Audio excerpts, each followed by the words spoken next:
Hello everybody, Dr. Coyle here to clear up some myths about Da Vinci surgery. It's been kind of tossed around a little bit about using minimally invasive surgery and using the Da Vinci surgery system. Some people use the term robot, and so I wanted to kind of clear up some things a little bit.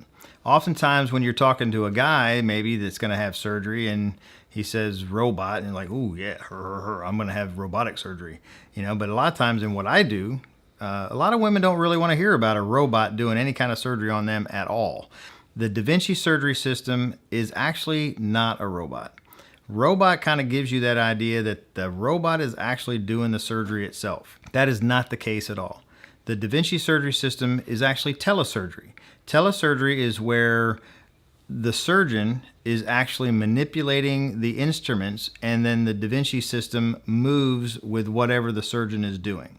Okay, and so yes, it's telesurgery, meaning that I'm actually using some instruments here to make those instruments move, but those instruments don't move unless I move. And so specifically for our women out there that are having minimally invasive surgery, I think it's important to know that your surgeon is actually the one doing the surgery.